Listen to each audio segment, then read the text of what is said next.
Hello viewers, तो हम लोग कर रहे थे कंप्लीट स्ट्रेटजी के फॉर गवर्नमेंट एग्जाम। और पिछले लेक्चर में हम लोगों ने काफ़ी लेक्चर्स पिछले लेक्चर्स में हम लोग काफ़ी स्ट्रेटजी के कवर कर चुके हैं। और पिछले लेक्चर में हम लोगों ने बात की थी, इससे पिछले लेक्चर में हम लोगों ने रीजन फेस्टिवल्स के बारे में बात की थी। कौन कौन से बैसाखी वगैरह के बारे में बात की थी, बैसाखी ओणम वगैरह हुआ है, इनके बारे में बात की थी। और आज के चैप्टर में ये जो आपको सामने लिस्ट दिख रही है, इनको आज हम लोग कवर करने वाले हैं। सबसे पहले पढ़ेंगे जलीकट्टू के बारे में। तो जलीकट्टू को पढ़ते हैं। जलीकट्टू, सॉरी मैं गलत बोला था, जलीकट्टू। तो भैया जलीकट्टू फेस्टिवल है कहाँ का? तमिलनाडु का। तमिलनाडु में मनाते हैं हम जलीकट्टू, जलीकट्टू, जलीकट्टू, जलीकट्टू। और हम लोग बात करें, दूसरी बात ये है भैया, ये पोंगल के तीसरे दिन मनाया जाता है। जिस दिन मट्टू पोंगल मनाते हैं भैया, उसी दिन, यानी कि हम लोग बात करें कि जब हम लोग पोंगल फेस्टिवल मनाते हैं, उसमें 4 दिन लगातार मनते हैं। तो हम लोगों ने पिछले लेक्चर में पोंगल के बारे में बात भी कर ली थी। और तीसरा दिन होता है जब जिस दिन मट्टू पोंगल मनाते हैं जनवरी के महीने में, तो उसी दिन हम लोग जलीकट्टू मनाते हैं। तो भैया इसके अंदर क्या होता है कि अ, जो बुल ट्रेनिंग स्पोर्ट है, यानी कि जो बैल होता है उसे काबू में करना होता है। तो इससे बहुत ज़्यादा वॉयलेंस हमें देखने को मिलती है। यानी कि बहुत सारे आप इन्वायरमेंटलिस्ट क्या कहेंगे कि भैया सही में और जानवरों के साथ एक तरीके से कहा जाए तो भैया बेलगाम जानवर है, आप ज़बरदस्ती उसे पकड़ के परेशान करेंगे तो अच्छा थोड़ा ना होगा। पर मैं किसी के रिलीजियस सेंटिमेंट को हिट नहीं करना चाहता। किसी की प्रथा है तो चलती रहे, वो मतलब उनकी हज़ारों सालों से प्रथा चली आ रही है। जैसा भी हो, पर जानवरों के साथ बुरा हो रहा था। तो क्या हुआ कि सुप्रीम कोर्ट ने क्या किया, 2014 में इसे बैन कर दिया था। यानी कि इस फेस्टिवल को, या फिर हम लोग बात करें इस प्रोग्राम को बंद कर दिया था। क्यों? क्योंकि भैया जानवरों के साथ थोड़ा वायलेंस हो रहा था। इस वजह से पहले तो हो गया ठीक है, फिर 2017 में फिर बैन हट गया था, क्योंकि लोगों का रिलीजियस सेंटिमेंट हिट हो रहा था। यानी कि उनके धार्मिक प्रैक्टिस नहीं कर पा रहे थे अपनी, क्योंकि भैया उनके यहाँ पे हज़ारों सालों से, अप्रॉक्स 2500 सालों से ये त्योहार मनाया जा रहा था। अब सुप्रीम कोर्ट ने बैन लगा दिया, तो भैया दिक्कत तो हो जाएगी। 2017 में बैन हट गया फिर, और हम लोग बात करें फिर से ये चालू हो गया। तो उम्मीद है जलीकट्टू समझ में आया हो आपको। तो क्या था, हम लोग दोबारा से रिवाइज कर दे रहे हैं। जलीकट्टू कहाँ मनाया? तमिलनाडु में मनाया था, और ये पोंगल के तीसरे दिन मनाया था। यानी कि जिस दिन हमारा मट्टू पोंगल मनाया था उसी दिन मनाया जाता है ये। इसमें क्या किया जाता है, सांड को काबू में किया जाता है। शायद मैंने पिक्चर डाली थी इसकी, तो ये रही इसकी पिक्चर। तो जैसे ये बैल दिख रहा है आपको, तो बैल को काबू करने की कोशिश की जाती है। तो इसमें काफ़ी ज़्यादा चोट भी लग जाती है इसको कंट्रोल में काबू करने वालों को भी। तो फिर इस वजह से क्या किया था, काफ़ी वायलेंट गेम था। इस वजह से सुप्रीम कोर्ट ने 2014 में इस पे बैन लगा दिया, फिर 2017 में फिर बैन हट गया था। इतना क्लियर हुआ। और ये जो त्योहार है बहुत पुराना गेम है। अप्रॉक्स 2500 वर्षों से ये त्योहार मनाया जा रहा है। इतना क्लियर हुआ। अब बढ़ते हैं अपने अगले अगले अगले अगले त्योहार की ओर। तो भैया हमारा अब अगला फेस्टिवल है बंगाला बंगाला बंगाला। और ये मेघालय का फेस्टिवल है। तो भैया ये विंटर्स की शुरुआत में, यानी कि सितंबर अक्टूबर नवंबर के टाइम पे मनाया था, सितंबर अक्टूबर नवंबर के टाइम पे मनाया था, यानी कि विंटर्स की स्टार्टिंग से पहले। और दूसरा पॉइंट ये है कि भैया ये ट्राइबल फेस्टिवल है, यानी कि जनजातीय त्यौहार है। यानी कि इसे जो जनजाति से बिलोंग करते हैं लोग, उससे वो लोग मनाते हैं। और ये गारो जो ट्राइब है, यानी कि जो गारो जनजाति है, वो इस फेस्टिवल को मनाती है। और हम लोग बात करें कि ये 2 दिन से 1 हफ्ते तक मनाया जाता है। इतना लंबा त्योहार है। तो भैया ये देखिए पिक्चर, अरे भाई साहब ढोल नगाड़े बज रहे हैं बहुत भयंकर। तो यही है भैया, 2 दिन या 2 दिन से लेकर लंबा और फेस्टिवल होता है ये। और भैया आपके एग्ज़ाम जो हमारा रेलवे एनटीपीसी का एग्ज़ाम होता है, उसमें 100 ड्रम फेस्टिवल आ भी चुका है कि भैया 100 ड्रम फेस्टिवल किसे कहते हैं। तो भैया यही बंगाला फेस्टिवल को कहते हैं 100 ड्रम फेस्टिवल। इसमें क्योंकि आप लोग खुद देख रहे होंगे कैसे ढोल नगाड़े बजाए जा रहे हैं, तो उसी प्रकार इसका नाम भी रख दिया गया है 100 ड्रम फेस्टिवल। और भैया ये लोग सूर्य देवता की पूजा करते हैं, किसकी? और इवन की सूर्य देवताओं का नाम भी है वो सलजोंग। तो भैया सूर्य भगवान क्या बुलाते हैं? सलजोंग बुलाते हैं, और ये सूर्य भगवान की पूजा करते हैं। और कर्रा डांस होता है भाई साहब, डिक टिका टिक टिका टिक टिका, ऐसे करके खूब भयंकर नाचते हैं। देख लीजिए आप लोग, पिक्चर भी देख लीजिए कितनी अच्छी लग रही है। अंकल जी बहुत क्यूट लग रहे हैं वैसे, और आंटी जी भी ठीक ही ठाक हैं, और जी वाली आंटी जी भी ठीक ठाक हैं। ठीक ही ठाक हैं, अच्छा डांस कर रहे हैं ये लोग, अच्छे मूव्स हैं, और क्यूट लुकिंग भी हैं बहुत ज़्यादा ये लोग। अब बारी है भैया हमारे अगली फेस्टिवल सुगात्सु के बारे में। सुगात्सु मनाया जाता है कहाँ पे? जापान में। तो हाँ, हम लोग केवल इंडिया के नहीं, ऐसे फेस्टिवल भी देख रहे हैं जो कि बाहर के हमसे पूछे गए हैं हमारे एग्जाम्स वगैरह में। तो दूसरे देशों के भी थोड़े बहुत देखने पड़ेंगे जो कि इंपॉर्टेंट है हमारे पास एग्जाम पर्सपेक्टिव से। तो भैया जापान में मनाया जाता है शुगोत्सु शुगोत्सु। और ये मनाया जाता है न्यू ईयर के स्टार्टिंग वाले दिन में। हम लोग बात करें 1 जनवरी से 3 जनवरी के बीच में मनाया जाता है। और ये शुरुआत कब से हुई थी? 1873 से स्टार्ट हो गई थी इसकी। और हम लोग बात करें इसमें क्या होता है, 3 दिन के लिए पब्लिक हॉलिडे यानी कि सरकारी छुट्टी होती है, 3 दिन की छुट्टी होती है इसमें भैया।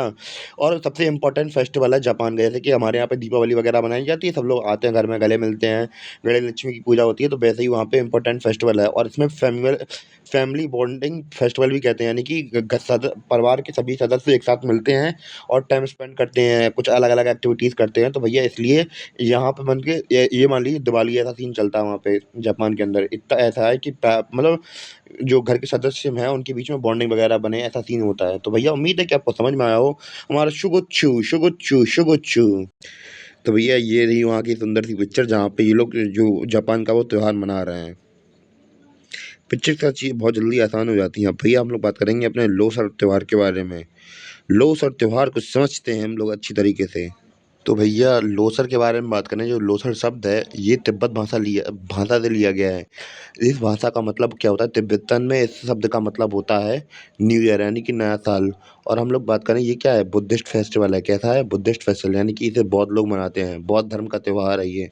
और जहाँ-जहाँ अब मान चलिए कि मैं आपको ये मेनली शहर तो लिखे हैं भैया, ऐसा नहीं है कि यहीं मनाया जाता है, अलग-अलग जगह पे भी मनाया जाता है, पर मेनली कहाँ मनाया जाता है इसलिए मैंने यहाँ पे लिख दिया, क्योंकि जो बौद्ध होंगे तो वो अलग-अलग जगह पे भी रहते होंगे, ज़रूरी नहीं कि इन्हीं जगह पे रहते हों, तो वो सिंगल ही मनाते हैं। पर मेनली इन जगह पे मनाया जाता है इसलिए इधर का नाम लिख दिया था। जैसे सिक्किम, अरुणाचल प्रदेश और लद्दाख, इन रीजन में मनाया जाता है। और हम लोग बात करें खासकर कि मोनपा जनजाति के लोग मनाते हैं इसे, और जो हमारे बुद्धिस्ट लोग होते हैं वो तो फिर मनाते ही मनाते हैं। इतना क्लियर हुआ। इसकी पिक्चर मैं आपको दिखा दूँ तो ये रहा शानदार सा हमारा लोसर डांस, और ये लोग कर रहे हैं और पीछे जनजाति के लोग इसे देख रहे हैं। कितना सुंदर डांस है भाई साहब, मुखौटे बढ़िया मस्त बनाते हैं। अच्छा लग रहा है काफ़ी देखने में तो। अब हम लोग आते हैं अपने अगले त्योहार के ऊपर। तो भैया अगला फेस्टिवल है हमारा खजुराहो फेस्टिवल। तो भैया ये मनाया जाता है कहाँ पे, खजुराहो मंदिर के पास में। तो यही दे देख लीजिए आप लोग पहले पिक्चर। तो भैया यहीं जो आपको पीछे दिख रहा है ये खजुराहो मंदिर ही है, तो वहीं पे मनाया जाता है ये, तो इस वजह से इसका नाम खजुराहो फेस्टिवल है। और दूसरी बात ये है कि भैया जो फेस्टिवल है ये कब से शुरुआत हुई थी, इसकी शुरुआत हुई थी 1975 से, यानी कि ज़्यादा पुराना त्योहार नहीं है हमारा। और ये कहाँ मनाया जाता है, खजुराहो एमपी में मनाया जाता है, यानी कि मध्य प्रदेश में मनाया जाता है। और दूसरी बात ये है कि भैया खजुराहो मंदिर के पास में ही सेलिब्रेट किया जाता है, ये तो मैंने आपको बता दिया। और ये खजुराहो मंदिर बनवाया किसने थे, तो ये जो चंदेल हमारे राजा राजवंश था, चंदेल डायनेस्टी के रूलर्स ने इसे बनवाया था। कब, 950 एडी से लेकर 1050 एडी के बीच में। तो भैया इस समय पर ये खजुराहो के मंदिर बने थे, और अभी भी यूनेस्को की वर्ल्ड हेरिटेज साइट्स में इसका नाम है। तो बचपन से आप लोग बुक्स वगैरह पढ़ते होंगे तो इनके बारे में तो आप लोगों ने ज़रूर सुना होगा। और एक एक हफ्ते लंबे त्योहार है, यानी कि 1 हफ्ते तक मनाते हैं, और एनुअली मनाते हैं, यानी कि हर साल मनाते हैं और 1 हफ्ते तक चलता है। इसमें होता ये है कि भैया देश भर से जो फ़ेमस हमारे डांसर्स हैं, क्लासिकल डांसर्स हैं, वो परफ़ॉर्म करने आते हैं। सभी अलग-अलग प्रकार के डांस करते हैं, जैसे कि हमारा कर्नाटका का वो मतलब क्लासिकल डांसर्स वगैरह होते हैं, भरतनाट्यम हुआ या फिर दूसरे डांसेस हुए, सब परफ़ॉर्म किए जाते हैं यहाँ पे। और ऑर्गेनाइज़ किसके द्वारा किया जाता है, यानी कि आयोजित किसके द्वारा किया जाता है, कला परिषद, यानी कि एमपी सरकार करवाती है। कौन करवाती है, एमपी सरकार कराती है। तो भैया ये रही इसकी सुंदर सी पिक्चर, दीदियाँ ये डांस कर रही हैं बढ़िया-बढ़िया सा। और उम्मीद है कि आपको खजुराहो फेस्टिवल समझ में आ गया होगा। अब हम लोग बात करेंगे कुंभ मेले की। कुंभ मेला, कुंभ मेला, कुंभ मेला। और भैया जो अगला फेस्टिवल है वो आपको दिख ही रहा होगा इस पिक्चर में, कौन-कौन सा फेस्टिवल किसके बारे में बात करने वाले होंगे। हाँ भैया, तो हम लोग बात कर रहे हैं कुंभ फेस्टिवल की। तो भैया कुंभ फेस्टिवल हम लोग कब मनाते हैं, तो इसके बारे में जानने के लिए स्टार्ट करते हैं। और भैया हम लोग बात कर रहे थे कुंभ के मेले की। तो भैया हर 12 साल में मनाया जाता है ये, हर 12 साल में मनाया जाता है अलग-अलग जगह पे। सबसे पहले कौन-कौन सी जगह है वो, हरिद्वार नदी, गंगा नदी के किनारे पे, प्रयागराज गंगा नदी के किनारे पर, और उज्जैन में शिप्रा नदी के किनारे, और नासिक में गोदावरी नदी के किनारे। तो भैया 3 नदियों के सामने अलग-अलग जगह पे ये मनाया जाता है ये कुंभ का मेला। और इसमें क्या किया जाता है, लोग पवित्र स्नान लेते हैं, यानी कि डुबकी मारने आते हैं। और भैया जो लोग सोच रहे होंगे कुंभ कितने प्रकार का होता है, तो कुंभ 2 प्रकार के होते हैं। आज हम लोग इसी के बारे में बात कर रहे हैं। कुंभ जो कि हर 12 साल में एक बार होता है। क्या 12 साल में एक बार होता है, और 4 अलग जगह पे नहाया जाता है, एक के बाद एक। जैसे हरिद्वार में नहा लिया, फिर उसके बाद प्रयागराज में नहाएँगे, फिर उज्जैन में, फिर नासिक में, ऐसे नहाया जाता है इसमें। अगर पॉइंट क्लियर हुआ तो बताइए। और पिक्चर भी दिखा दे रहा मैं इसकी। तो ये नहा रहे हैं अंकल जी, और ये लगा भीड़ यहाँ पे लगी है, तो ये हमारा कुंभ का मेला ही है। अब हम लोग बात करेंगे पुष्कर के मेले की। तो भैया हमारा अगला फेस्टिवल है वो है पुष्कर का मेला। तो भैया ये रही इसकी पिक्चर। तो ये ऐसे मनाते हैं पुष्कर का मेला, वहाँ पे जाके राजस्थान वगैरह साइड में मनाया जाता है। तो हम लोग इसके बारे में कुछ इम्पोर्टेंट बात कर लेते हैं भैया। राजस्थान के अजमेर में राजस्थान का एक राजस्थान में एक जगह है अजमेर, अजमेर में एक जगह ना पुष्कर नाम से जगह है, वहाँ मनाया जाता है। तो भैया पुष्कर कई सारी चीज़ों के लिए फ़ेमस है, जैसे कि पूरी दुनिया में केवल जो ब्रह्मा भगवान हैं उनका इकलौता टेम्पल बना हुआ है यहाँ पे, कहाँ पे? पुष्कर में। और हम लोग बात करें कि पूरे वर्ल्ड में और पूरे इंडिया में जानवरों से रिलेटेड त्योहार या फिर मेला कह लो, तो कहाँ पे लगता है? पूरे पूरे वर्ल्ड या फिर इंडिया में जानवरों का मेला कहाँ लगता है सबसे बड़ा? तो भैया पुष्कर में ही लगता है। इतना क्लियर हुआ? और कौन-कौन से जानवर आते हैं इसमें? कैमल आते हैं, हॉर्स आते हैं, मेनली कैमल के लिए लगता था। कैमल, फिर हॉर्स, काऊ, बफेलोज़, तो ये सब इन सब लोगों मतलब ये सब इन सब जानवरों का मेला लगता है। और क्या इनका क्या होता है, खरीदते हैं और लोग इन जानवरों को बेचते हैं। और इसमें 40,000 से ज़्यादा कैमल्स आते हैं। और इसमें क्या करते हैं, जब बेचने आते हैं तो भैया लोग, बहुत सारे लोग अपने आप को मतलब अपने जानवरों को डेकोरेट करके लाते हैं। उनसे भिन्न-भिन्न प्रकार के डांस करवाते हैं, जानवर उनके नाचते हैं, तो काफ़ी अच्छा लगता है। वहाँ के लोकगीत बजते हैं, तो वहीं के आस-पास के जो राजस्थान टाइप में बजते हैं। तो वैसे गीत वगैरह बजाए जाते हैं, डांस किया जाता है कर्रा-कर्रा, तो ऐसा सीन रहता है। काफ़ी एन्जॉयमेंट और काफ़ी अच्छा माहौल रहता है वहाँ का। तो इस प्रकार हम लोगों ने पुष्कर भी देख लिया। तो ये रही इसकी पिक्चर। अब हम लोग बात करेंगे उगादी के बारे में। तो उगादी के बारे में बात करते हैं, तो ये उगादी क्या है, ये गुड़ी पड़वा का साउथ इंडियन वर्ज़न है। यानी कि जैसे हम लोग गुड़ी पड़वा मनाते थे, तो उसी प्रकार हम लोग उसी का साउथ इंडियन वर्ज़न है उगाडी उगादी। और ये मनाया कहाँ जाता है? आंध्र प्रदेश, तेलंगाना, कर्नाटका में मनाया जाता है। तो ये लोग, ये देखिए भैया, ये लोग मना रहे हैं, ऐसे मनाया जाता है। और हम लोग बात करें कि एज़ पर कहाँ पे मनाया, एज़ पर हिंदू कैलेंडर जो चैत्र मंथ होता है, चैत्र महीना होता है, उसका पहले दिन पे मनाया जाता है ये। और ये हार्वेस्ट फेस्टिवल है, हम लोग बात करें फसल कटने के बाद मनाया जाता है ये। और एक बात ख़ास बात है, ऐसा माना जाता है कि भैया जो ब्रह्मदेव थे, उन्होंने इसी दिन, यानी कि चैत्र मंथ के पहले दिन क्या बनाया था? पूरी दुनिया को बनाया था। तो ऐसी मान्यताएँ हैं। तो उगादी फेस्टिवल अब समझ में आ गया होगा आप लोगों को। ये रही पिक्चर, ऐसे मनाते हैं हम लोग। अब हम लोग बात करेंगे मोत्सू के बारे में। मोत्सू,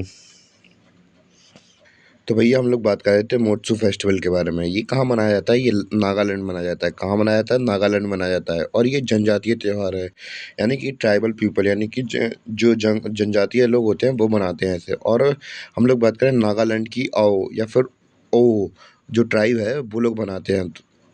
और हम लोग बात करें ये मनाया कब जाता है, ये मई के पहले हफ्ते में मनाया जाता है, 3 दिन मनाया जाता है, बहुत ज़्यादा इम्पोर्टेंट होता है। और हम लोग बात करें, कम्युनिटी बॉन्डिंग फेस्टिवल है, यानी कि इधर पे क्या होता है कि सभी लोग कम्युनिटी के आते हैं, आस-पास के लोग मिलते हैं और अपने पास की बॉन्डिंग बढ़ाते हैं। जैसे कि हम लोग आज के समय पे देख रहे हैं कि भैया हमारे रिलेटिव के साथ कितने खराब रिलेशन होते चले जा रहे हैं, पर ये लोग क्या करते हैं, इसी दिन पे आके मिलते हैं सब लोग, आस-पास में अपने रिलेशन, आस-पास के रिलेशन मजबूत करते हैं कि भैया आप कैसे हैं, कैसे हैं? तो ऐसे करके काफ़ी अच्छा फेस्टिवल मनाते हैं ये लोग, नागालैंड के लोग। तो भैया क्लियर हुआ ये फेस्टिवल? और भैया कम्युनिटी के बीच में सद्भावना या फिर हम लोग बात करें प्रेम बढ़ता है इन लोगों के बीच में। तो ऐसे लेकर के यहाँ पे डांस कर रहे हैं, देखिए आप लोग, अंकल जी कितने बढ़िया डांस कर रहे हैं ये लोग। हम लोग बात करेंगे मकर संक्रांति के बारे में। तो भैया जनवरी के 14 या 15 तारीख को मनाया जाता है। नॉर्थ इंडिया में सेलिब्रेट बहुत ज़्यादा देखने को मिलता है। लोग क्या करते हैं, पतंग उड़ाते हैं और सूर्य देवता की पूजा करते हैं। किसकी करते हैं? सूर्य देवता की पूजा करते हैं। इतना क्लियर हो गया आपको? तो भैया मकर संक्रांति के बारे में फिर से बता देता हूँ कि जनवरी के 14-15 तारीख को मनाया जाता है। नॉर्थ इंडिया में सेलिब्रेट किया जाता है और काइट वगैरह उड़ाई जाती है इस फेस्टिवल में पूरे नॉर्थ इंडिया में। और सूर्य देवता की पूजा की जाती है और ऐसा माना जाता है कि एस्ट्रोलॉजी, यानी कि जो एस्ट्रोलॉजी होती है उसमें ऐसा माना जाता है कि सूर्य जो है वो मकर राशि में एंटर करता है, यानी कि अच्छा होता है ये ऐसे लोगों के लिए। और हम लोग बात करें कि मैंने भी देखा है कि दान दक्षिणा वगैरह भी की जाती है इसमें, कि बाबाओं वगैरह को दान वगैरह में दिया जाता है, खिचड़ी वगैरह दान की जाती है, अगर आप लोगों को पता हो तो। तो काफ़ी लोग करते हैं, काफ़ी लोग नहीं करते हैं, पर इतना ज़्यादा इम्पोर्टेंट फैक्ट नहीं है, तो इसलिए इसमें लिखा नहीं है। और इसी के साथ हमारा ये चैप्टर है वो होता है कंप्लीट। और यहाँ पे मकर संक्रांति की पिक्चर दिखा दूँ, कैसे जो हमारा छोटू, ये मुकुल, ये पतंग उड़ा रहे हैं। और पीछे ये बच्चे हैं, इनका नाम गुल्लू है और गुट्टू है। और ये गुड्डू और गुड्डू के मामा खड़े हैं यहाँ पे। और जो बच्चू है, बच्चू के मामा खड़े हैं यहाँ पे। तो भैया सब देखिए, रिश्तेदार मिल जाएंगे कहीं ना कहीं, आप लोगों के भी और मेरे भी। तो इसी के साथ हमारा लेक्चर होता है आज का ख़त्म, और मिलते हैं अपने अगली वीडियो में। तब तक के लिए धन्यवाद, बाय बाय।